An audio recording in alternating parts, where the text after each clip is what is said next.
paulit-ulit na hinalungkat ng babae ang laman ng kanyang bag. 3 beses na niya itong sinuri pero wala pa rin ang kanyang pitaka. Nagbago ang kanyang mukha habang unti-unting bumibigat ang katotohanan. Wala siyang paraan para mabayaran ang kanyang kinain. Doon lumabas ang manager at sinimulan siyang pagalitan, malakas at walang kahit anong awa. Narinig ito ng lahat sa restaurant. Si Monica, isang waitress, ay nakita ang lahat ng nangyari. Nakaramdam siya ng matinding pagnanais na tumulong kaya kinuha niya ang huling perang nasa bulsa niya at binayaran ang bill ng babae. Agad siyang tinanggal sa trabaho, ilang sandali lang ang lumipas. Habang nakaupo siya sa bangketa sa labas, hindi alam ang susunod na gagawin, tumunog ang kanyang telepono. Hindi niya kilala ang numero at hindi rin pamilyar ang boses sa kabilang linya. 3 taon nang nagtatrabaho si Monica sa restaurant na iyon. Hindi ito ang trabahong pinapangarap niya, pero nakakatulong ito para mabuhay siya. Kabisanan niya ang ayos ng bawat mesa, kilala niya ang mga suki, at alam niya kung aling araw ang magiging abala at kung alin ang magiging tahimik. Ramdam niya kung kailan iritable ang boss niya at kung kailan siya pwedeng huminga ng mas magaan. Naging nakasanayan na niya ang trabaho, isang ritmo, isang paraan para mabuhay. Noong Huwebes ng hapon na iyon, kakaibang tahimik ang restaurant. Ilan lang ang customers. Pinupunasan ni Monica ang counter nang marahang bumukas ang pinto. Pumasok ang isang matandang babae. Maayos na nakatali ang buhok niya sa bun at simple ngunit luma na ang suot niyang damit. May nakasabit na kupas na bag sa kanyang balikat. Mabagal siyang kumilos, pilit na hindi makatawag ng pansin at umupo sa isang mesa sa sulok malayo sa bintana.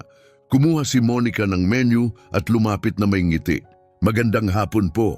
Ano po ang gusto ninyong orderin ngayon? Maingat na tiningnan ng babae ang menu, dumadaan ang daliri niya sa mga pagpipilian. Huminto siya, nag-alinlangan saka bumalik sa simula. Yung set meal na lang, wala nang iba. Isinulat ni Monica ang order at dinala sa kusina. Habang hinihintay niyang maluto ang pagkain, sumilip siya sa serving window para tingnan ng babae.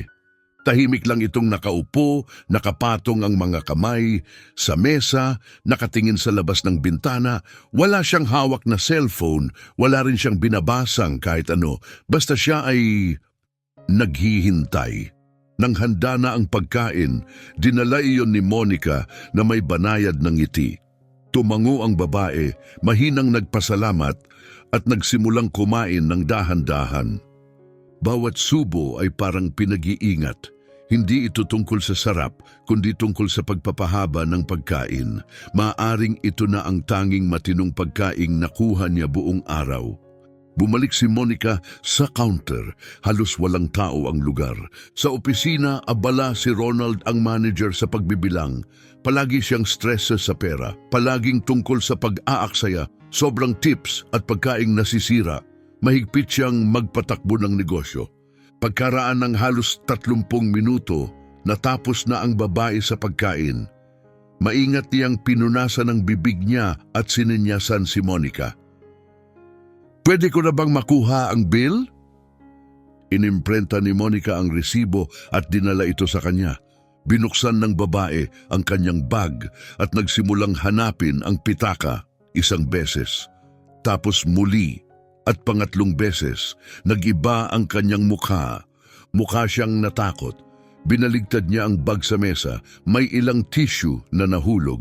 May gamot, may ilang barya. Walang pitaka. Ay hindi!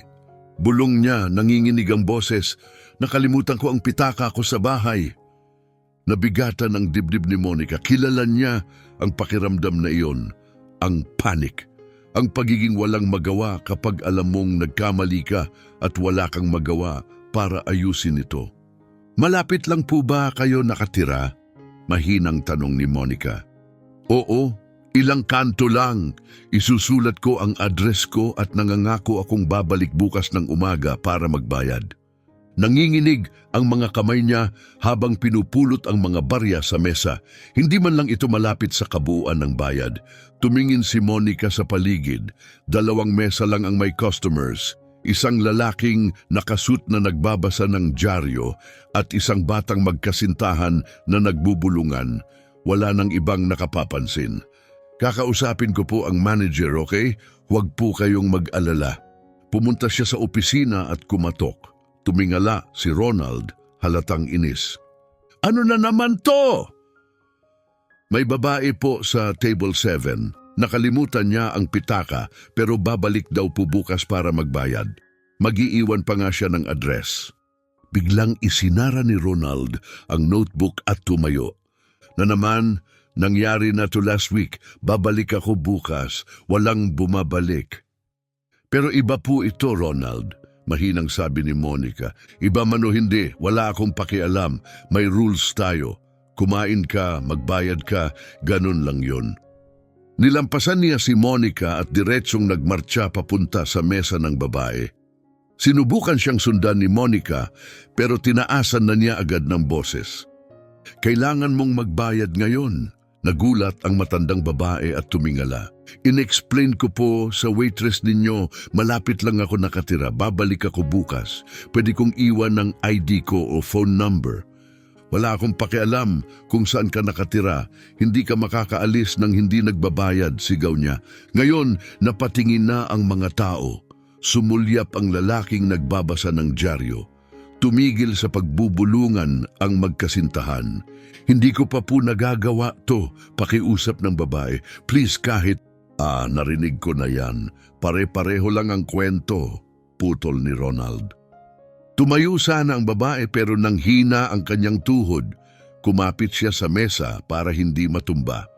Pwede po akong tumawag, dadalhin ng anak ko ang pera, alok niya. Sige, tawagan mo, pero hindi ka aalis hanggat may dumating na may dalang bayad. Nakafold ang mga braso niya habang titig na titig sa babae na parang magnanakaw. Kumukulo ang dugo ni Monica. Alam niya ang pakiramdam na iyon, ang sakit kapag tinrato kang parang wala kang halaga dahil lang sa pera. Kinuha ng babae ang kanyang cellphone, nanginginig ang mga kamay. Tumawag siya. Walang sumagot. Tumawag ulit. Wala pa rin. Hindi siya sumasagot, sabi niya halos umiiyak. E di umupo ka at maghintay. Parang bumigat ang hangin sa restaurant. Ngayon lahat ay nakatingin. Tumalikod ang lalaking may dyaryo, halatang hindi komportable. Yumuko ang babae sa magkasintahan at may ibinulong sa partner niya. Nakita ni Monica na napupuno ng luha ang mga mata ng matandang babae. Hindi niya mapigilan ng panginginig ng mga kamay niya. Nilalamon siya ng hiya. Dinukot ni Monica ang bulsa niya. Meron siyang 43 reais. Pera iyon na iniipon niya para sa renta. Hindi pa iyon sapat. Kailangan pa niyang mag-ipon. Pero bahagi iyon ng ipon. Hindi dapat ginagalaw. Pero hindi niya kayang panoorin na mangyari iyon. Inilabas niya ang pera, lumapit sa counter, kinuha ang bill at ininput ang total. Tumunog ang cash register. Ding! Biglang lumingon si Ronald. Anong ginagawa mo? Binabayaran ko. Gamit ang sarili mong pera, iyon lang ang choice ngayon. Namula ang mukha niya. Tiningnan niya ang perang hawak ni Monica, ang bukas na drawer, saka si Monica. Hindi mo pwedeng gawin yan. Ginawa ko na. Hindi ganon ang ginagawa dito. Hinding-hindi ka pwedeng gumawa ng desisyon nang hindi mo muna ipinapaalam sa akin, singhal ni Ronald. Isinara ni Monica ang drawer ng cash register. Tumunog ng matalim ang pagsara nito sa restaurant na ngayoy biglang natahimik. Sarili kong pera ang ginamit ko, matatag niyang sabi. Walang kahit isang sentimo na galing sa kaha. Hindi iyon ang punto, sagot ni Ronald habang tumataas ang boses. Wala kang karapatang makialam ng ganyan. Dahan-dahang tumayo ang matandang babae, si Amelia. Pula pa rin ang mga mata niya dahil sa kahihiyan, pero ngayon may iba nang makikita sa kanyang mukha, guilty at pag-aalala. Miss, please, hindi mo talaga kailangang gawin yon para sa akin. Hindi mo kasalanan to, sagot ni Monica, ni hindi man lang siya nilingon. Nakatitig siya kay Ronald. Pwede ka nang umalis. Ayos lang. Lumapit si Ronald galit na galit. Walang aalis hanggat hindi ko pa naaayos to. Wala nang kailangang ayusin. Kalmadong sabi ni Monica, bayad na ang bill. Wala na siyang obligasyon na manatili. Sa likod, dahan-dahang tinupi ng lalaking nakasuit ang dyaryo niya. Tumigil na rin sa pagkain ng magkasintahan. Nakatutok ang atensyon ng lahat sa pagtatalo. Nagiba ang buong atmosphere. Parang sumikip ang hangin, mabigat at nakaka-pressure. Kita ni Monica na nag-iisip si Ronald kung ano ang susunod na gagawin. Nakita niya kung paano kumabog ang ugat sa leeg nito. Pwede sana nitong palampasin, lumayo. Pero alam ni Monica ang ugali niya. Hindi papayag ang pride nito. Mag-impeke ka, sabi nito sa wakas. Parang bumagsak ang sikmura ni Monica. Ano? Narinig mo ako. Kunin mo ang gamit mo. Tanggal ka na. Hindi na awkward ang katahimikan, kundi pagkabigla, walang nagsalita. Ronald, ang ginawa ko lang, hindi mo sinunod ang proseso, gumawa ka ng desisyong hindi mo dapat ginagawa. At mas malala, ginawa mo yon sa harap ng mga customer, kaya kunin mo ang gamit mo at umalis ka. 3 taon na akong nagtatrabaho dito. Kung ganon, dapat alam mo na kung paano ang sistema dito. Lumapit si Amelia, mas matatag na ngayon ang boses niya. Sir, nakikiusap po ako. Gusto lang niyang tumulong. Ako ang nakalimot ng pitaka ko. Please, wag niyo siyang parusahan. Pero ni hindi man lang siya tiningnan ni Ronald, nakafix pa rin ang mata niya kay Monica. Wala itong kinalaman sa inyo, ma'am. Tungkol ito sa kanya na hindi sumunod sa rules. Naglalagablab ang mata ni Monica. Pero ayaw niyang tumulo ang luha, hindi sa harap niya. Sige, sabi niya, kalmado ang boses, mas matatag pa kaysa sa inaasahan niya. Kung ganyan ang gusto mo. Pumunta siya sa likod ng counter, kinuha ang bag na itinatago niya sa ilalim at tinanggal ang apron niya. Maingat niya itong inilapag sa counter.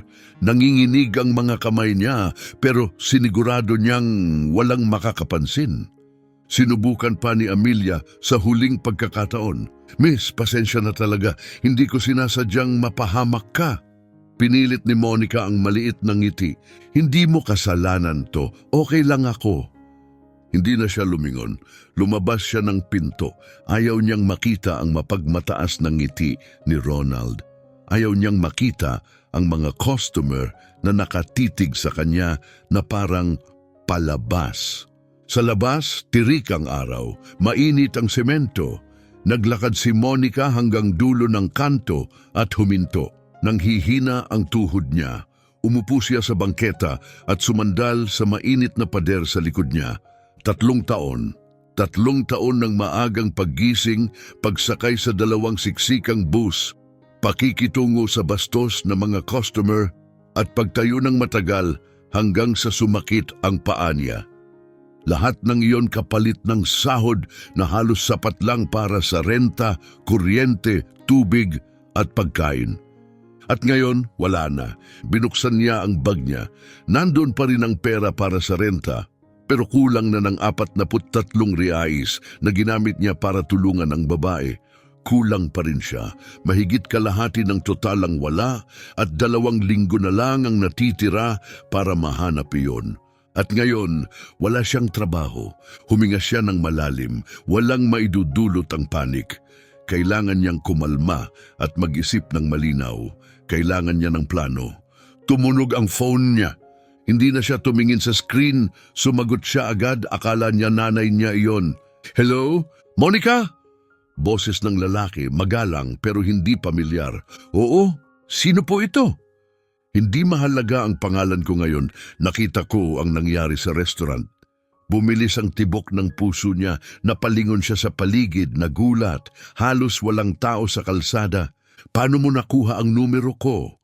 Hindi rin mahalaga yan. Gusto ko lang magtanong, bakit mo ginawa yon? Ginawa nga alin? Bakit mo binayaran ang bill ng babaeng iyon? Natigil si Monica. Hindi niya alam kung sasagot ba siya. Ni hindi rin niya alam ang dapat sabihin. Sino ka ba talaga? Isang taong talagang naantig sa nakita ko. Bihira ang taong pinipiling gawin ang tama, kahit may kapalit. Look, hindi ko alam kung sino ka o ano ang gusto mo. May pamilya ka ba, Monica? Tanong niya. Biglang naging seryoso ang tono. Bakit mo tinatanong yan? Dahil gusto kong maintindihan na walan ka ng trabaho ngayon. Malamang kapos ka sa pera, pero pinili mo pa ring tumulong sa iba. Bakit? Umakyat ang inis sa dibdib ni Monica. Dahil hindi ko kayang makita siyang tratuhin ng ganon. Naranasan ko na rin yun dati. Walang dapat pinapahiya dahil lang nakalimutan nila ang pitaka nila. Yan ba ang gusto mong marinig? Oo, mahinang sagot ng boses. Iyon mismo ang gusto kong marinig. Sumunod ang katahimikan. Narinig ni Monica ang kaluskos ng papel sa kabilang linya. Parang may isinusulat siya. Salamat sa katapatan mo, Monica. Sandali, sino ka? Pero naputol na ang tawag. Nakatitig siya sa phone niya. Unknown ang nakalagay sa numero. Sinubukan niyang tawagan pabalik pero hindi na tumuloy ang tawag. Parang hindi totoong numero.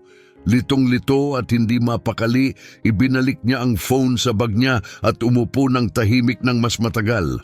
Hindi niya maintindihan kung sino ang lalaki o paano nito nakuha ang numero niya, pero isang bagay ang malinaw. Kailangan na niyang umuwi at maghanap agad ng trabaho dahil hindi naghihintay ang renta. Ang mga sumunod na araw ang pinakamahirap na pinagdaanan ni Monica. Nung Biyernes ng umaga, maaga siyang nagising at agad nagsimulang maghanap. Pumunta siya sa internet cafe at nagpa-print ng 10 kopya ng resume niya. Pagkatapos, naglakad-lakad siya mula tindahan hanggang tindahan. Mga maliliit na bakery, grocery, snack bar, botika. Iniabot niya ang resume, pinilit ang magalang ng ngiti at paulit-ulit sinabi ang parehong linya, "Pwede po akong magsimula agad." Karamihan, iisa ang sagot. "Itatag namin ito. Kapag may bakante, kokontakin ka namin." Sa ngayon, wala kaming bakante, sabi nilang lahat. Pero kung may magbukas na posisyon, tatawag kami. Pero walang tumawag kahit kailan. Noong Sabado, sinubukan ulit ni Monica ang swerte niya sa 3 pang restaurant.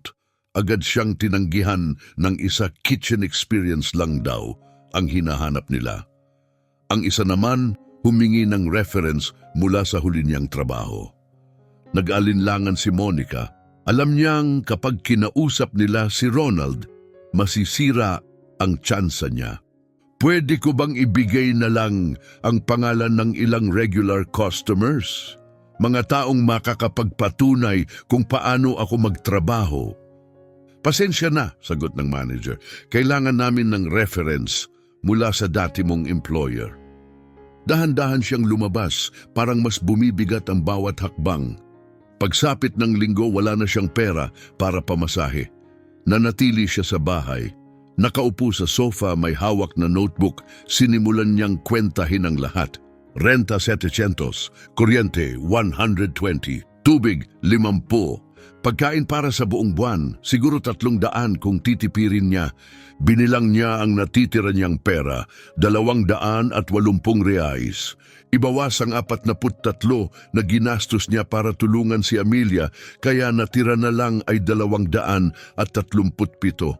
12 araw na lang bago due ang renta, isinara niya ang notebook at inihagis sa sofa. Tapos humiga siya at nakatitig sa kisame. Hindi pa ito lubusang panik, hindi pa. Pero nandun na ang unti-unting gumagapang na pakiramdam na parang dahan-dahang sumisikip ang paligid. Tumunog ang phone niya. Akala niya nanay niya iyon, malamang nagche-check kung okay lang siya. "Hello? Monica, ako ulit." Nanigas ang katawan niya. Siya ang parehong lalaki nung Huwebes, ang misteryosong tumawag. "Anong gusto mo?" "May bukas na trabaho sa customer service. Regular hours, fixed ang sweldo. Interesado ka ba?" Walang bati, walang paligoy-ligoy, diretsong alok agad. "Sino ka ba?" "Ako, yung nakakita ng nangyari sa restaurant at naniniwalang deserve mo ng totoong pagkakataon. Pero bago ako magsabi ng iba, kailangan kong malaman Kung mauulit-ulit, babayaran mo pa rin ba ang pagkain ng babaeng iyon kahit alam mong mawawalan ka ng trabaho? Pumikit si Monica. Oo, gagawin ko pa rin. Kung ganon, isulat mo ito. Dahan-dahan niyang binigay ang address. Nagmadali si Monica na kunin ang notebook niya, nagsusulat habang nanginginig ang kamay. Ano ang pangalan ng kumpanya? Malalaman mo pagdating mo. Standard na customer service role lang.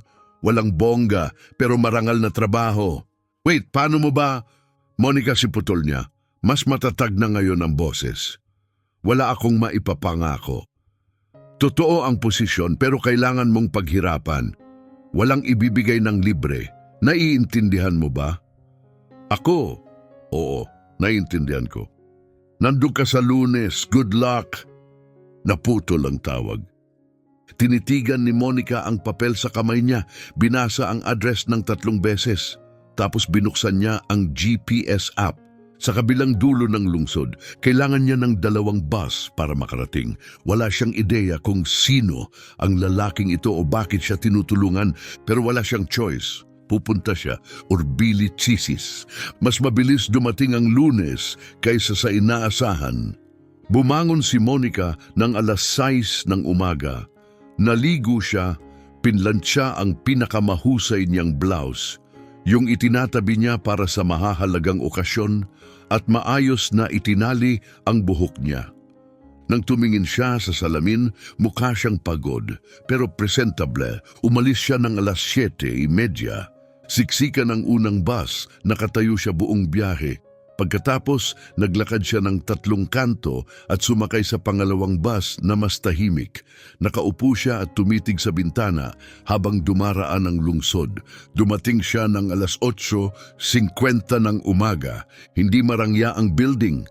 3 palapag lang, kupas ang pintura at may karatulang may iba't ibang pangalan ng kumpanya. Tiningnan ulit ni Monica ang note. Room 402, 4th floor. Hindi gumagana ang elevator kaya umakyat siya sa hagdan. Pagdating niya sa taas, hinihingal na siya at pawis na pawis. May pintuan ng room 402 na may frosted glass. Walang pangalan ng kumpanya. Numero lang. Huminto siya sandali tapos kumatok. Pasok, sabi ng isang boses. Binuksan niya ang pinto at nakita ang simpleng opisina, isang mesa, 2 upuan at metal filing cabinet sa sulok. May lalaking nasa mid-40s ang nakaupo sa mesa. Maikli ang buhok, nakasuot ng asul na polo. Kalmado ang mukha, parang mahirap basahin. Monica? Oo. Maupo ka. Umupo siya, kinuha ng lalaki ang folder at mabilis na sinilip ang mga papel. Nagtrabaho ka sa Nova Era Restaurant ng 3 taon, tama? Oo. Bakit ka umalis?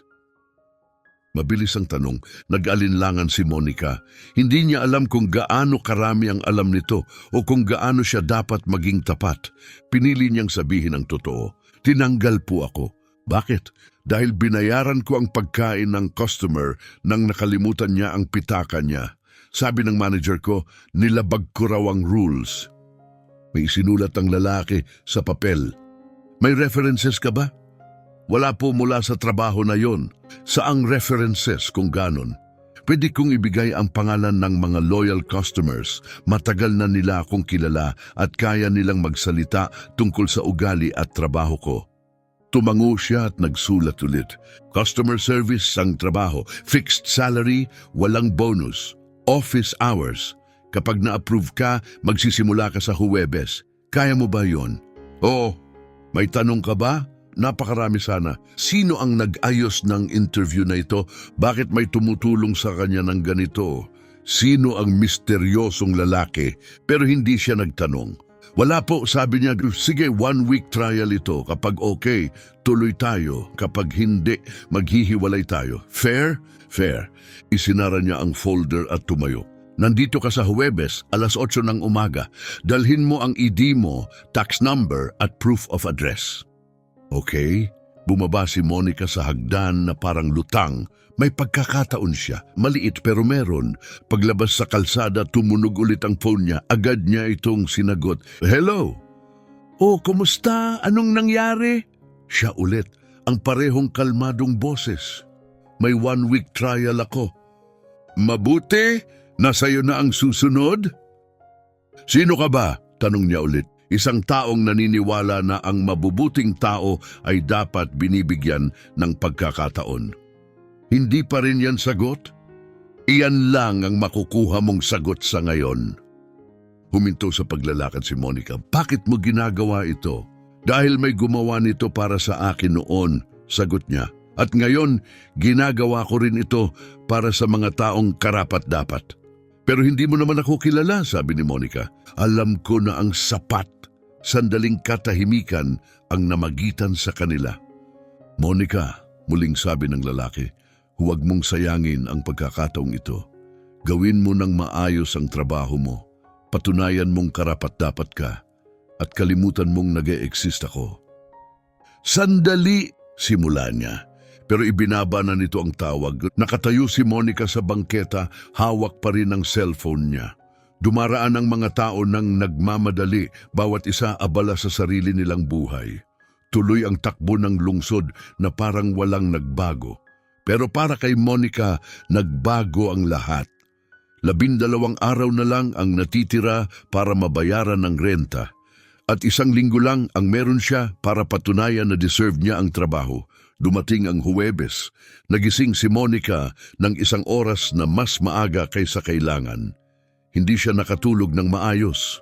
Buong gabi, puno ng pagdududa ang isip niya. Paano kung hindi siya sapat? Paano kung magkamali siya agad? Paano kung isa na naman itong pagkadismaya?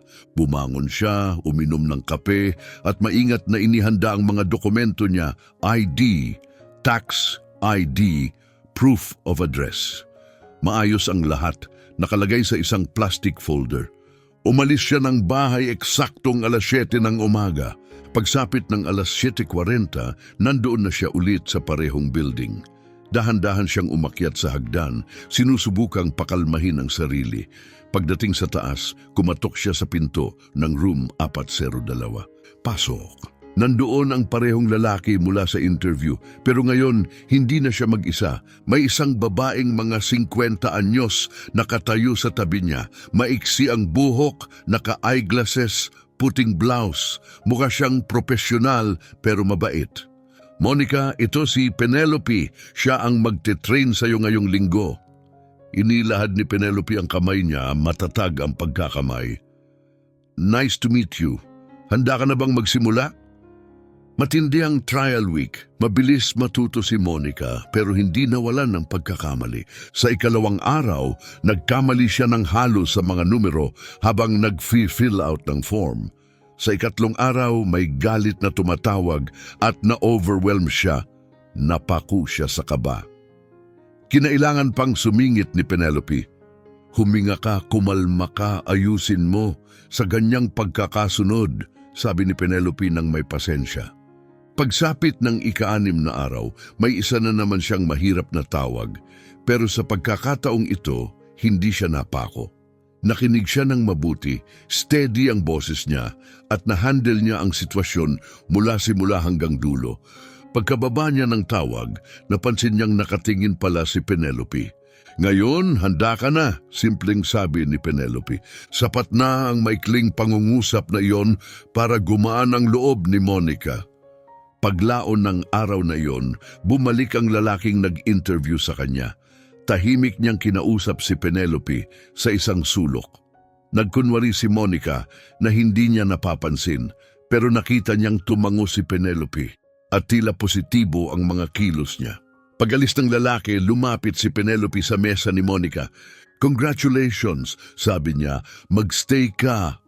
Parang sa wakas, nakahinga ulit si Monica. Talaga po? Oo, simula Lunes officially hired ka na. Same salary, full contract. Salamat po talaga. Huwag mo akong pasalamatan, sagot ni Penelope. Pinaghirapan mo to. Umalis si Monica sa trabaho ng may gaan sa hakbang. Sa unang pagkakataon matapos ang matagal na panahon, hindi na ganon nakakatakot ang hinaharap. Pag-uwi niya, kinwenta niya ulit ang lahat. Hindi malaki ang sweldo pero sapat. Sapat para sa renta, bills at pagkain. Hindi siya yayaman pero hindi rin siya magugutom at sapat na iyon, lumipas ang mga linggo. Nasanay si Monica sa ritmo ng bago niyang trabaho. Natutunan niya ang mga shortcut ng system, kinabisa ang mga proseso at nakabuo ng araw-araw na routine. Maaga siyang gumigising, sumasakay ng 2 bus, nagtatrabaho ng 8 oras, tapos uuwi ng pagod pero hindi stressed. Sa katapusan ng unang buwan, nakuha niya ang unang sweldo.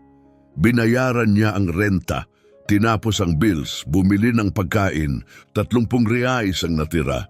Maingat niyang inilagay iyon sa isang sobre at itinago sa drawer niya.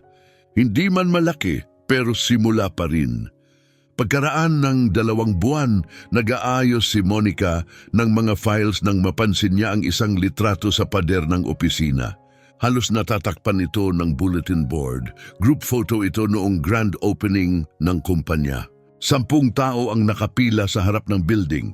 Sa pinakadulo sa kanan, may lalaking nakasuit, nakakross ang braso, may suot na salamin at may bahagyang ngiti.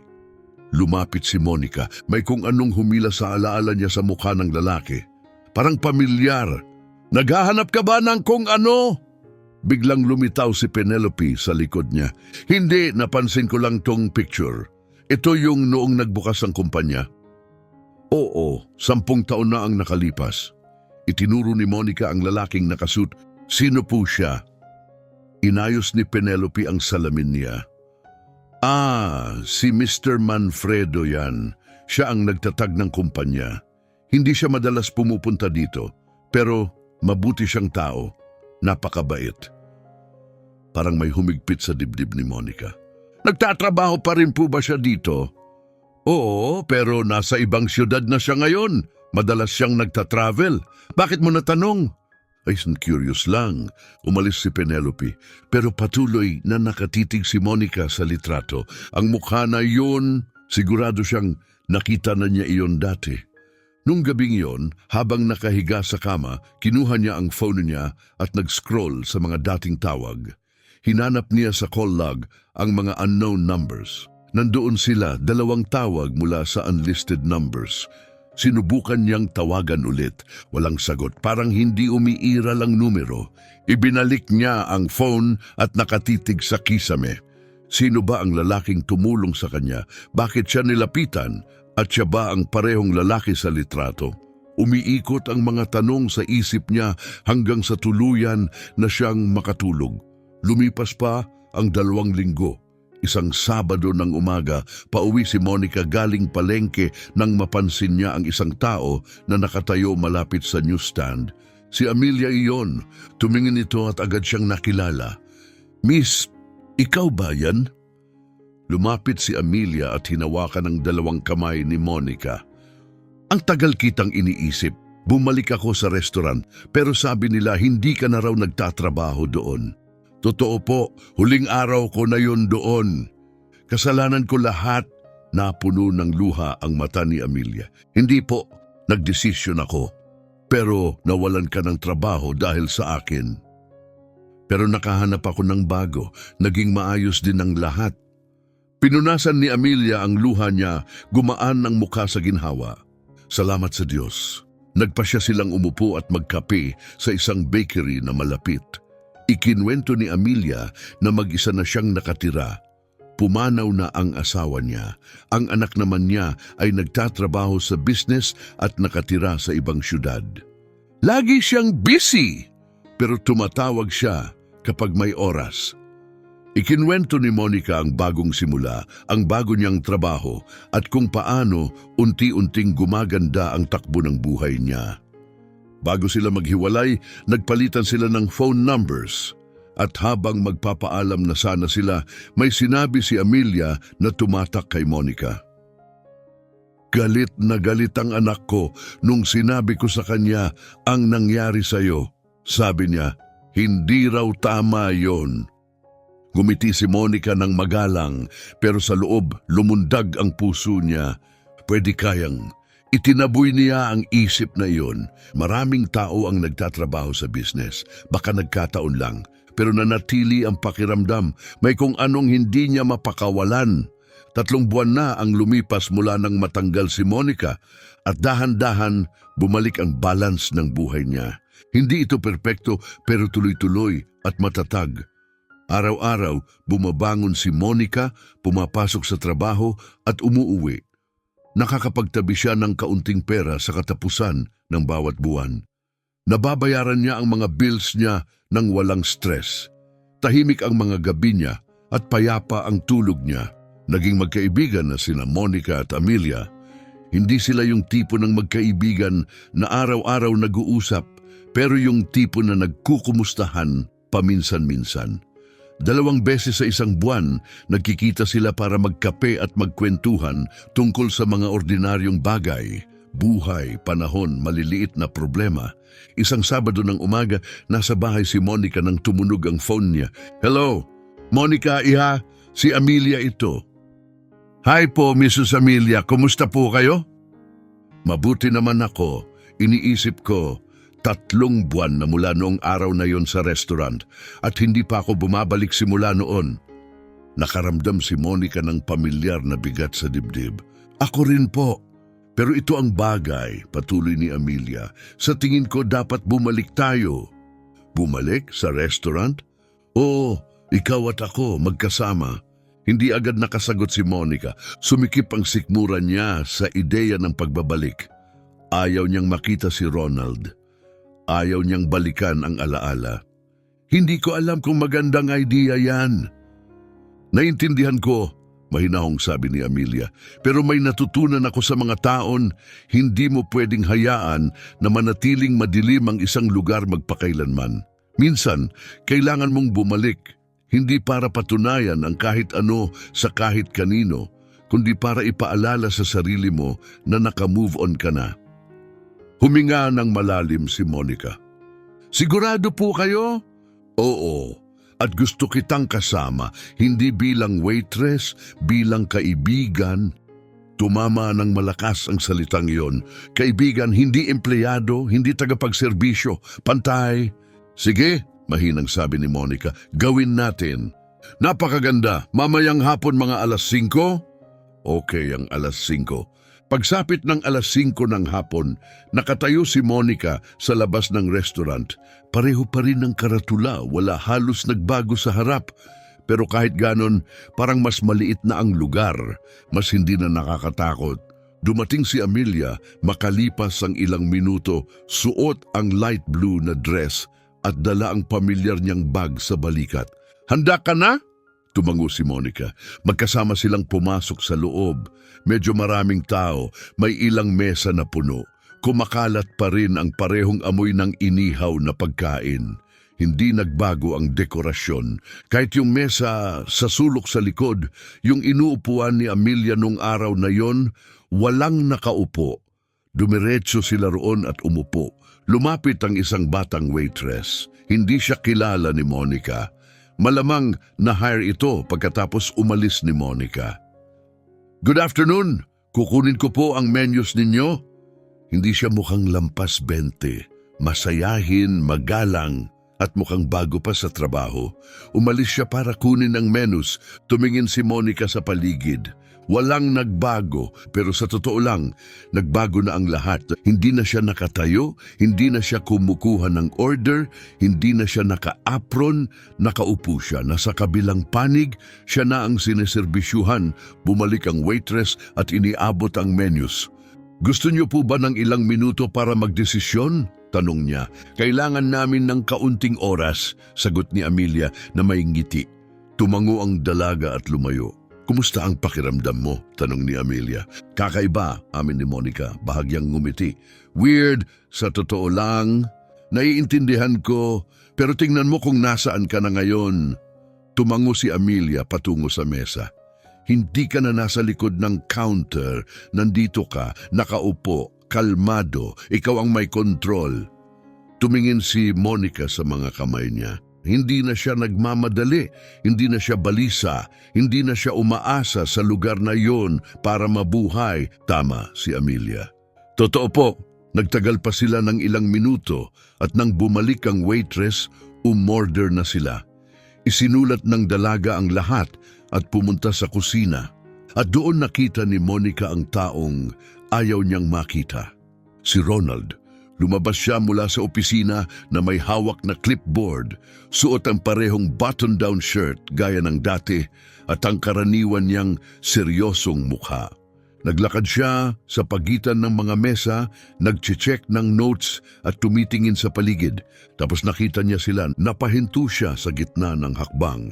Nag-iba ang mukha niya, hindi galit, kundi gulat. At may isa pang bagay. Hindi komportable siguro, pagsisisi marahil. Sandali lang nakatayo siya roon, hawak ang clipboard na parang sobrang bigat nito. Pagkatapos maingat siyang lumapit sa kanila. "Good afternoon," sabi niya, mas mahina ang boses kaysa dati. "Good afternoon," sagot ni Amelia, magalang pero malamig. Hindi nagsalita si Monica, tinitigan lang niya si Ronald. Nagpalipat-lipat ng paa si Ronald, parang bumigat ang hangin sa paligid ng mesa. "Okay lang ba ang service ninyo ngayon?" "Napakaganda, salamat," sagot ni Amelia at tumango si Ronald. Sinusubukang ngumiti, pero hindi umabot sa mga mata niya. Nagtagal siya roon parang may gustong sabihin, pero wala siyang masabi. Sa huli, tumalikod siya at naglakad palayo, pabalik sa opisina. Pinanood siya ni Monica habang umaalis. Bago tuluyang sumara ang pinto, nakita niyang huminto siya sa likod ng salamin. Nakatayo siya roon sandali, may isang kamay sa noo, malalim ang iniisip. Marahang hinaplos ni Amelia ang kamay ni Monica. "Nakita mo ba ang mukha niya?" "Nakita ko," mahinang sabi ni Monica. Alam niya. Kung tunay ngang naintindihan ni Ronald ang nagawa niya o kung hindi lang siya komportable sa muling pagkakita kay Monica, hindi masabi ni Monica. Pero sa totoo lang, wala na itong halaga. Binitawan na niya, makalipas ang ilang minuto, dumating ang pagkain nila. Kumain sila ng dahan-dahan habang nagkukwentuhan tungkol sa buhay. Masarap ang pagkain. Hindi sobrang sarap, pero okay. At ngayon iba ang lasa nito. Pagkatapos nilang kumain, dumating ang bill. Automatikong inabot ni Monica ang bag niya para kunin ang pitaka, pero pinigilan siya ni Amelia. "Hindi, sa akin ngayon, pero walang pagtutol, sobra na ang binayaran mo sa buhay na to." Inilabas niya ang wallet niya. Sa pagkakataong ito, nasa tamang lugar ito. Inilagay niya ang pera sa mesa, binilang ng maingat at nag-iwan pa ng malaking tip para sa waitress. Sabay silang tumayo. Kinuha ni Amelia ang bag niya. Inusog ni Monica ang upuan papasok. Bago sila umalis, lumingon si Monica sa restaurant sa huling pagkakataon. Ang mga mesa, ang counter, ang nakasarang pinto ng opisina kung saan nanatili si Ronald. At wala siyang naramdaman, walang galit, walang sama ng loob, kundi kapayapaan. Wala nang kapangyarihan ang lugar na iyon sa kanya. Lumabas sila ng restaurant at marahang sumara ang pinto sa likod nila. Mainit ang kalsada at unti-unting lumulubog ang araw sa likod ng mga gusali. Naglakad sila ng magkatabi sa katahimikan hanggang sa huminto si Amelia. "Monica," sabi niya bahagyang lumingon, "may kailangan akong sabihin sa iyo." Huminto si Monica at tumingin sa kanya, nag-aalala. "Ano po yon?" Huminga ng dahan-dahan si Amelia, malalim ang tingin sa mga mata. Parang maingat niyang pinipili ang mga salita. "Sinabi ko sa anak ko ang nangyari noong araw na iyon." "Sinabi niyo po?" tanong ni Monica, mahina ang boses. "Oo, noong araw din na iyon, tinawagan ko siya habang umiiyak. Ikinwento ko ang lahat, kung paano ko nakalimutan ang wallet ko, kung paano ako tinrato ng lalaking iyon, at kung paano ka tumulong sa akin." Naramdaman ni Monica na bumibilis ang tibok ng puso niya. Ano po ang sinabi niya? Galit na galit siya, hindi sa akin kundi sa nangyari sa'yo. Sabi niya mali iyon, hindi raw patas ang ginawa sa'yo. Bumaba ang boses ni Monica. "Mrs. Amelia, bakit niyo po sinasabi ito ngayon?" Tumingin si Amelia sa kanyang mga mata, banayad pero seryoso ang tono. "Kasi tinanong niya ang pangalan mo. Gusto niyang malaman kung saan ka nakatira. Ibinigay ko ang impormasyon at sa tingin ko may ginawa siya." Napatigil si Monica. "May ginawa po siya, ano?" Hindi ko alam ng eksakto, amin ni Amelia. Hindi niya sinabi lahat, pero makalipas ang ilang araw, tumawag siya at tinanong kung nakahanap ka na ng trabaho. Sabi ko, hindi ako sigurado. Tumahimik siya sandali. Tapos sinabi lang niya, hayaan mo ako. Napahinto ang paghinga ni Monica. Ang pangalan niya, Manfredo ba? Dahan-dahang tumango si Amelia. Manfredo ang pangalan ng anak ko. Parang nagsakto-sakto ang lahat sa isip ni Monica. Ang misteryosong tawag sa telepono, ang biglaang job interview, ang litrato sa pader ng opisina, ang may-ari ng kumpanya. Tinakpan ni Monica ang bibig niya sa gulat. Siya ang tumawag sa akin? Oo, mahinang sagot ni Amelia. Siya nga. At siya rin ang nag-ayos ng trabaho. Tumango ulit si Amelia. Oo, hindi alam ni Monica ang mararamdaman. Naghalo ang emosyon niya, pasasalamat, pagkalito, at may kaunting guilt. Bakit niyo po hindi sinabi agad sa akin? Kasi pinakiusapan niya akong huwag. Sabi niya, kailangan mong makuha iyon sa sarili mong pagsisikap.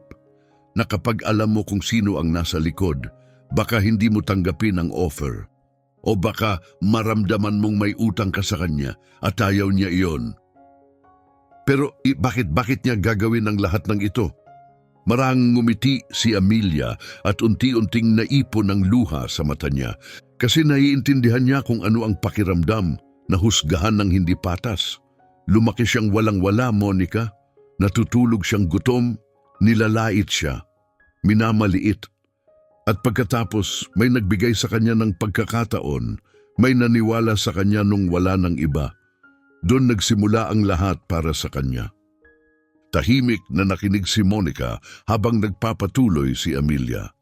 Noong sinabi ko sa kanya ang ginawa mo noong araw na iyon, sinabi niya, may bagay ang batang iyon na pinakapahalagahan ko, ugali at prinsipyo. Hindi mo diyan natuturo.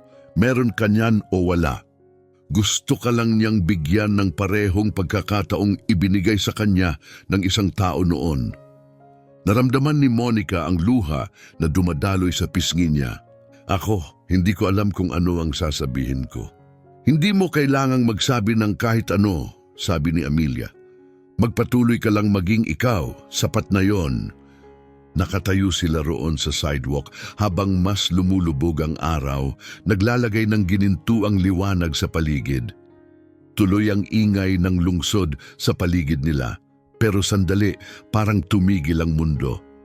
Nung gabing iyon, halos hindi nakatulog si Monica. Nakahiga siya sa kama, nakatitig sa kisame, mabilis ang takbo ng isip niya sa bawat pangyayari, ang anonymous na tawag, ang kalmadong misteryosong boses, ang mga direktang tanong, ang job interview, ang trial period. Ngayon, malinaw na ang lahat. Nakita siya ni Manfredo o kahit narinig siya mula sa nanay niya. At sapat na yun. Pinili niyang makialam, tahimik na binigyan siya ng daan para makausad. Pero bakit? Naalala ni Monica ang sinabi ni Amelia, naghahanap siya ng karakter, ng mga taong gumagawa ng tama kahit may kapalit. At kahit papaano, nakita niya iyon kay Monica. Pero may isa pang isipin ang nanatili, isang bagay na hindi mapakali sa kanya. Hindi niya nakuha ang trabaho ng buo sa sarili niya. May tumulong sa kanya, pinili siya, ginabayan siya, at dahil doon, nakaramdam siya ng pag-aalinlangan. Lunes ng umaga, mas maaga dumating si Monica sa trabaho kaysa karaniwan. Umupo siya sa mesa niya, binuksan ang computer at naghintay, parang kalahating umaasang may mangyayari. Dadarating kaya si Manfredo? May magsasabi kaya ng kung ano? Wala. Nagpatuloy ang araw na parang normal lang.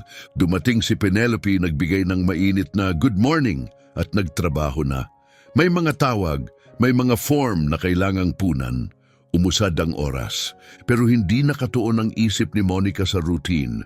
Sa lunch break, natagpuan niyang nakatayo siya ulit sa harap ng litrato sa pader, yung mula sa mga unang araw ng kumpanya. Tinitigan niya ang mukha ni Manfredo. Ngayon alam na niya kung sino siya. At habang nakatitig siya, nakita niya ito. Ang pagkakahawig kay Amelia, ang hugis ng mga mata, ang kurba ng ngiti. Kilala mo ba siya? May boses na nagtanong sa likod niya. Lumingon si Monica. Si Penelope iyon, may hawak na kape. Hindi ko pa siya nakikita ng personal. Tapat niyang sagot. Tahimik siyang tao, sabi ni Penelope. Ayaw niya sa spotlight, pero patas siya, nire-respeto niya ang lahat. Bihira ang ganyang boss. Gaano na po kayo katagal dito nagtatrabaho? 8 taon. Sumali ako nung 3 pa lang kami. Ngayon, 20 na. At palagi po ba siyang ganyan, low profile? Palagi, tumango si Penelope. Sabi niya, hindi tungkol sa pagpapakita. Tungkol ito sa paggawa ng trabaho. Sumipsip siya ng kape. Alam mo kung ano sa tingin ko? Naghahanap siya ng mga taong katulad niya. Mga taong hindi habol ang papuri. Mga taong gumagawa ng tama. Dahil tama iyon. Tumama ng malalim sa puso ni Monica ang sinabi niya. Naniniwala po talaga kayo doon? Oo, nakita ko na siyang tumanggi sa mga perfect resumes dahil entitled ang ugali ng tao. At nakita ko na rin siyang kumuha ng mga taong walang experience dahil may nakita siyang mabuti sa kanila. Isang bagay na hindi mo natututunan. Itinapon ni Penelope ang baso sa basurahan at ngumiti. Bakit biglang interesado ka? Nag-iisip lang, mahina, sabi ni Monica. Bumalik si Penelope sa mesa niya. Nanatili si Monica sa harap ng litrato ng kaunti pa. Ngayon malinaw na, hindi ibinigay ni Manfredo kay Monica ang trabaho bilang regalo. Binigyan niya siya ng pagkakataon at ang lahat ng nangyari pagkatapos noon, nasa kamay na ni Monica at nagawa niya. Pumasok siya, natuto, nagkamali, sinubukan ulit, lumakas, nakuha niya ang lugar niya. Ang bigat na naramdaman niya sa dibdib mula noong linggo ay unti-unting nawala. Lumipas ang 2 linggo pa. Patuloy na nag-uusap sina Monica at Amelia. Nagkita ulit sila para magkape. Tumawa sila, nagbahagi ng mga balita tungkol sa buhay at trabaho. Normal na ulit, parang isang kabanata na nagsasara ng payapa at isang bagong kabanata na nagsisimula. Lumabas sila sa bangketa at marahang sumara ang pinto ng restaurant sa likod nila. Ilang hakbang pa lang sila nang huminto si Amelia. Monica, may kailangan akong sabihin sa'yo. Huminto si Monica at humarap sa kanya. Ano po yon? Huminga ng malalim si Amelia. Mabagal lumabas ang mga salita, parang matagal na niya itong daladala. Sinabi ko sa anak ko ang nangyari noong araw na iyon. Sinabi niyo po? Oo, noong hapon ding iyon, tinawagan ko siya habang umiiyak at ikinuwento ko ang lahat. Kung paano ko nakalimutan ang wallet ko, kung paano ako napahiya, at kung paano ka tumulong sa akin. Sumikip ang dibdib ni Monica. Ano po ang sinabi niya? Galit na galit siya, hindi sa akin, kundi sa paraan ng pagtrato sa iyo. Sabi niya, hindi raw tama. Nakunotno si Monica, litong-lito. Bakit niyo po sinasabi ito ngayon? Tumingin si Amelia direkta sa mga mata niya. Dahil tinanong niya ang pangalan mo, gusto niyang malaman kung saan ka nakatira. Sinabi ko, at sa tingin ko, may ginawa siya. Parang lumundag ang puso ni Monica. Ano po ang ginawa niya? Hindi ko alam ng eksakto, hindi niya ipinaliwanag. Pero makalipas ang ilang araw, tinanong niya ako kung nakahanap ka na ba ng bagong trabaho. Sabi ko, hindi ako sigurado. At pagkatapos, sinabi lang niya, hayaan mo ako. Nang hina ang mga binti ni Monica. Sandali, ang pangalan niya, Manfredo ba? Tumango si Amelia, mababa ang boses. Oo, Manfredo ang pangalan ng anak ko. Sa sandaling iyon, biglang nagkabuo-buo ang lahat, ang misteryosong tawag sa telepono, ang interview na biglang dumating, ang litrato sa opisina, ang lalaking nasa likod ng kumpanya. Tinakpan ni Monica ang bibig niya, hindi makapaniwala. Siya ang tumawag sa akin, tumango si Amelia. Oh, siya nga. At siya rin ang nagbigay sa akin ng interview. Oh, hindi alam ni Monica ang mararamdaman, ginhawa, pasasalamat o baka kaunting pagkabigla. Bakit niyo po hindi sinabi agad sa akin? Kasi pinakiusapan niya akong huwag. Sabi niya, kailangan mong makuha ang trabaho sa sarili mong pagsisikap. Na kapag alam mo kung sino ang nasa likod, baka tanggihan mo o baka maramdaman mong may utang ka sa kanya at ayaw niya iyon. Pero bakit niya pa kailangang gawin lahat yon? Ngumiti ng marahan si Amelia, basa ang mga mata dahil alam niya ang pakiramdam na husgahan ng hindi patas. Lumaki siyang walang-wala. Kilala niya ang gutom, hiya at ang pakiramdam na hindi ka napapansin. Isang araw, may naniwala sa kanya. Doon nagbago ang lahat. Kaya ngayon, kapag nakakita siya ng taong may puso, taong may totoong karakter, sinusubukan niyang ipasa ang kabutihang natanggap niya. Huminto siya sandali, mas lumambot ang boses. Nung sinabi ko sa kanya ang ginawa mo, sinabi niya, may bagay ang batang iyon na pinaka-pinapahalagahan ko. Integridad. Hindi yan nabibili o natuturo. Meron ka niyan o wala. Napuno ng luha ang mata ni Monica.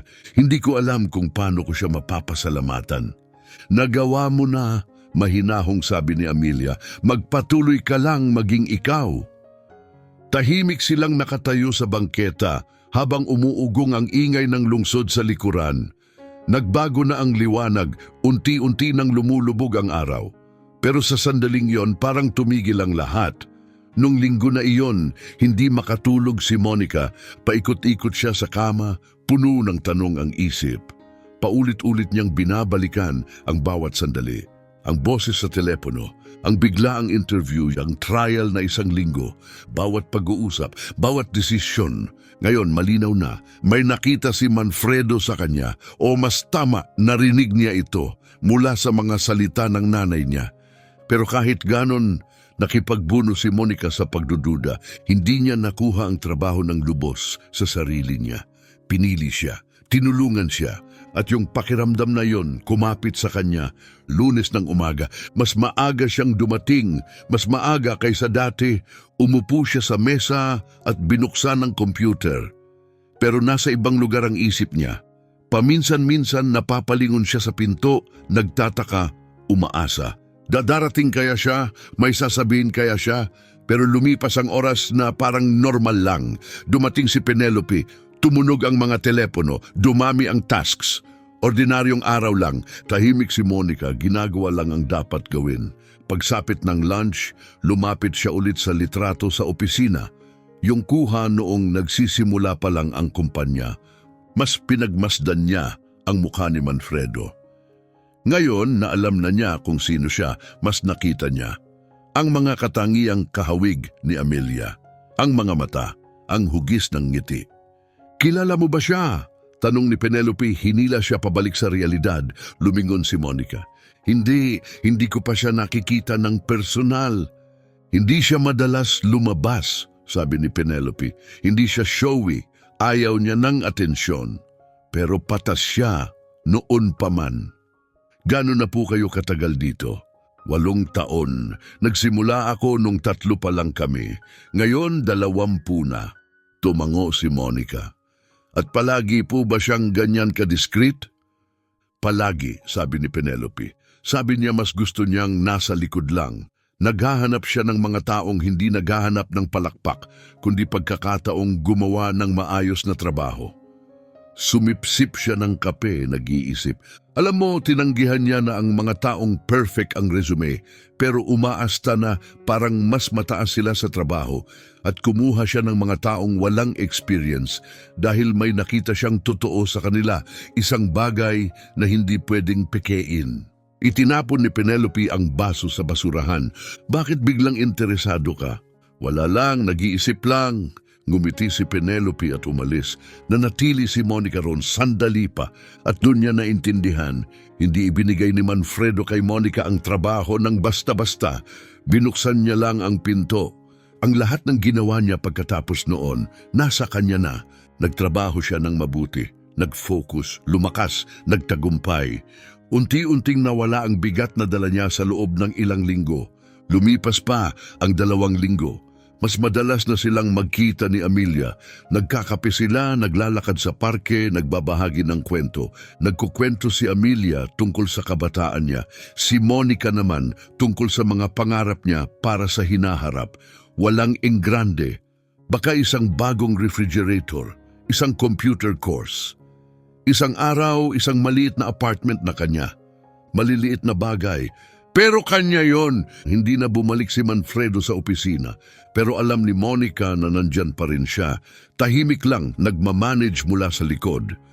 Minsan nabanggit ni Penelope na nagbukas si Manfredo ng bagong job position at tinanggihan ang 12 aplikante. Sabi niya naghihintay siya ng taong may karakter, paliwanag ni Penelope. Napangiti si Monica nang marinig iyon. Naiintindihan niya ng eksakto ang ibig sabihin nito. Isang Sabado ng hapon, pauwi si Monica galing palengke.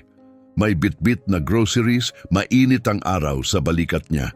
Habang nadaan siya sa restaurant, ang lugar kung saan nagbago ang lahat, huminto siya. Matagal na niyang hindi tinitingnan iyon.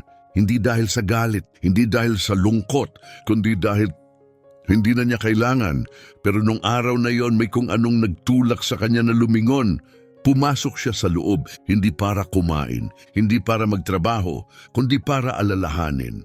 Hindi siya bumalik para may patunayan, gusto lang niyang makita. Marahang itinulak ni Monica ang pinto para buksan. Mahinang tumunog ang maliit na kampana sa itaas. Sinalubong siya ng pamilyar na amoy ng pagkain. Tahimik ang araw na iyon, ilang mesa lang ang may customers.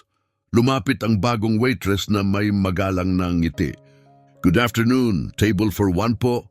"Ako lang. Dito po tayo." Sumunod si Monica at umupo sa tabi ng bintana.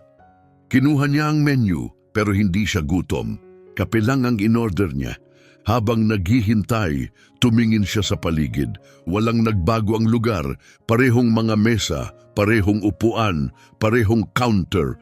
Pero para sa kanya, iba na ang pakiramdam. Wala na itong emosyon na nakakabit. Wala nang bigat, wala nang pait. Hindi na bahagi ng buhay niya ang lugar na ito. Pagkatapos, lumabas si Ronald mula sa opisina. Mukha siyang iba na ngayon, mas payat, mas marami ng puting buhok, at may pagod sa ekspresyon niya.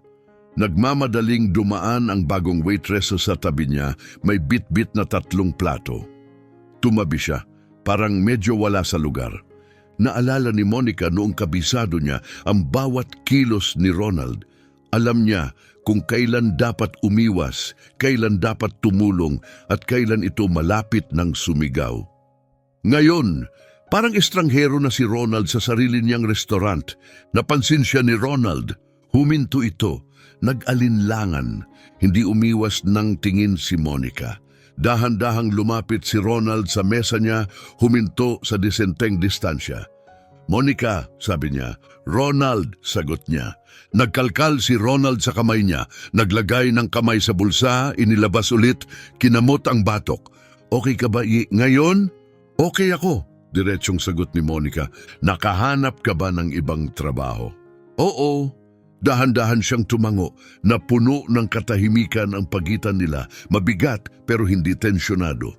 "Gusto ko lang sabihin," simulan niya, bahagyang nababasag ang boses, "baka masyado akong naging mabagsik nung araw na yon." Walang sinabi si Monica. Hinayaan niyang magsalita ito. "Sinusunod ko lang ang rules. Alam mo, sinusubukan kong panatilihin ang kaayusan, pero baka sumobra ako." Tumingin siya sa paligid ng dining room. Hindi naging madali humanap ng maayos na staff simula noon. 4 na tao na ang na-hire ko mula nang umalis ka. Wala ni isa ang tumagal ng higit sa 2 buwan.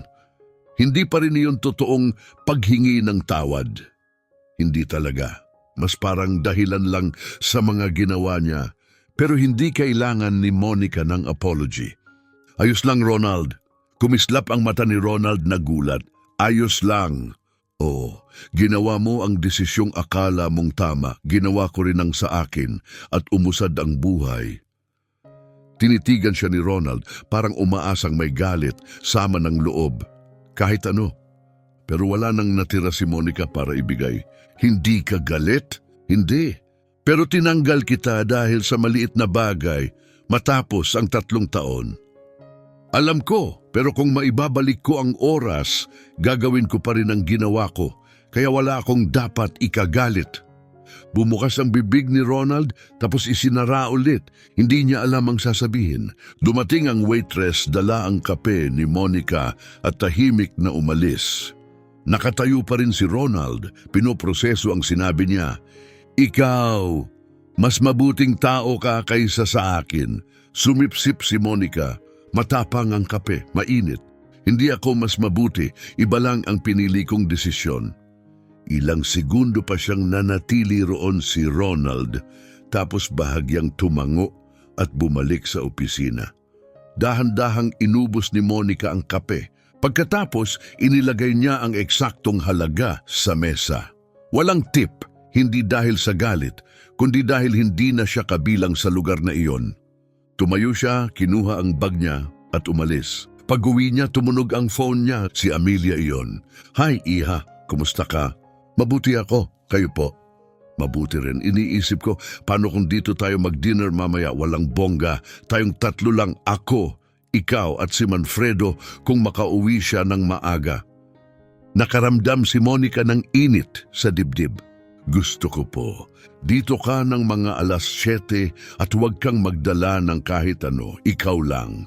Dumating si Monica eksaktong 7:00 ng umaga. Maliit ang bahay ni Amelia pero puno ng init at gaan. Kumalat sa hangin ang amoy ng lutong bahay. May crocheted na tablecloth sa dining table. Binuksan ni Amelia ang pinto, nakangiti ng malaki. Pasok ka, dear. Gawin mong komportable ang sarili mo. Pumasok si Monica at umupo sa sofa. Inabot ni Amelia sa kanya ang isang baso ng juice at umupo sa tabi niya. Darating na si Manfredo. Tumawag siya. Papunta na raw siya. Nagkwentuhan sila tungkol sa araw. Walang mabigat. Makalipas ang 15 minuto, tumunog ang doorbell. Pumasok si Manfredo. Nakasuot pa rin siya pero wala na ang kurbata. Mukha siyang pagod pero nang makita niya si Monica, ngumiti siya. Hi, masaya akong pumunta ka. Salamat po sa pag-imbita. Umupo sila para kumain. Simple lang. Kanin, beans, inihaw na manok at salad. Walang arte pero puno ng pagmamahal. Nag-usap sila tungkol sa trabaho, sa lungsod at maliliit na bagay. Nabanggit ni Manfredo na magbubukas siya ng isa pang branch. Mabait siyang pinagalitan ni Amelia dahil sobra raw siyang nagtatrabaho. Nakikinig lang si Monica, nakangiti. Pagkatapos kumain, nagsimulang magligpit si Amelia. Tulungan ko po kayo, yalok ni Monica. Ako na, mabait na sagot ni Amelia. Maupo kayong dalawa at mag-usap. Dinala niya ang mga plato sa kusina. Nanatili si Manfredo at Monica sa mesa. Masaya ka ba sa trabaho? Tanong niya. Oo, sobra. Mabuti, kasi may kailangan akong sabihin sa'yo.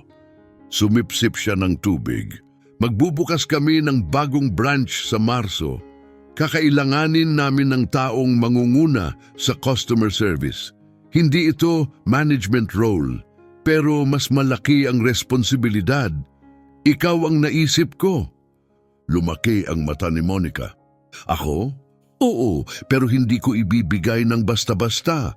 Kailangan mong paghirapan, makikipagkompetensya ka para rito kasama ang iba sa team. May gumalaw sa dibdib ni Monica, hindi takot, kundi determinasyon. Gusto kong subukan, sabi niya. Kung ganon maghanda ka, sagot ni Manfredo. Kailangan mong magpresenta ng project, ipaliwanag kung paano mo isasaayos ang team, paano mo haharapin ang mga hamon.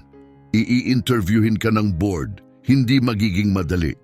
Naiintindihan ko, tumango siya, pero gusto ko to. Bahagyang ngumiti si Manfredo. Alam kong gusto mo, kailangan ko lang masiguro na hindi mo inaasahan na ibibigay ko na lang sa'yo. Hindi ganyan gumagana ang buhay. Hindi ako humingi ng shortcut, hindi ako umaasa sa pabor. Alam ko, sabi niya, kaya ikaw ang naisip ko. Sakto namang bumalik si Amelia mula sa kusina, may hawak na tray ng dessert. Tiningnan niya silang dalawa. Okay lang ba kayo dito? Ngumiti si Manfredo. Ayos na ayos, ma. Nag-enjoy sila sa dessert habang nagkukwentuhan tungkol sa magagaan na bagay. Tumawa sila, nagbahagi ng mga kwento at nag-usap tungkol sa hinaharap. Nang matapos ang gabi, nakatayo na si Monica sa pinto, handa nang umalis. Mahigpit siyang niyakap ni Amelia. Parang anak na kita, alam mo yon.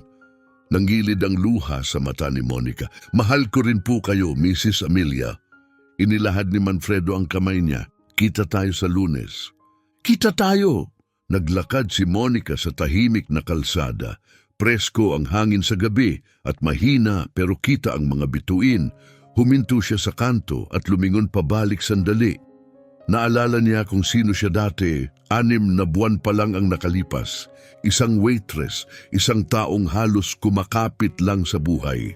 Naalala niya ang araw na isinakripisyo niya ang pera para sa renta para tulungan ang isang estranghero. Ang sandaling nagbago ng buhay niya at wala siyang pagsisisi kahit kaunting bahid dahil sa sandaling iyon may natuklasan siyang mananatili. Ang paggawa ng tama ay hindi palaging nagdudulot ng mabilis na gantimpala. Minsan, ang pagpili ng tama ay may kapalit. Minsan nasasaktan ka, minsan pakiramdam mo ay umatras ka. Pero kapag lumingon ka, makikita mo ang totoo. Wala kang nawala, nakuha mo ang sarili mo. Nagpatuloy si Monica sa paglalakad habang unti-unting nagliliwanag ang mga ilaw ng syudad sa paligid niya. Umiikot pa rin ang mundo at umuusad din siya dahil ito ang alam niya ngayon. May mga taong gumagawa ng tama kapag may pakinabang sa kanila. Pero may mga taong gumagawa ng tama kahit may kapalit. Doon lumalabas ang tunay na karakter. Maaaring nawalan si Monica ng trabaho, pero hindi niya kailanman nawala ang sarili niya. Dahil ang pera pwedeng kitain ulit, ang oras pwedeng buuin muli. Pero ang dignidad, kapag isinuko mo yan, walang sahod ang makakabili pabalik. At ito ang dapat tandaan, hindi binigyan si Monica ng buhay ng mahika. Binigyan siya ng mas higit pa roon, isang pagkakataon. At ang lahat pagkatapos noon, pinaghirapan niya sa sipag, pawis at katapatan. Kaya kung nakagawa ka na ng tama at pakiramdam mo ay bumaliktad ang lahat, huminga ka. Baka hindi ka pinarurusahan ng buhay. Baka inililigtas ka nito. Inaalis ka sa lugar na hindi mo na nararapat. Dinadala ka sa lugar na hindi mo kailangang lumiit para lang mabuhay. Dahil sa huli, kapag pinili mo ang integridad, baka may pinto kang mawala. Pero may makukuha ka namang bagay na hindi kayang kunin ng kahit sinong boss, kahit anong patakaran o kahit anong kawalan ng hustisya, kapayapaan kapag ipinatong mo na ang ulo mo sa unan.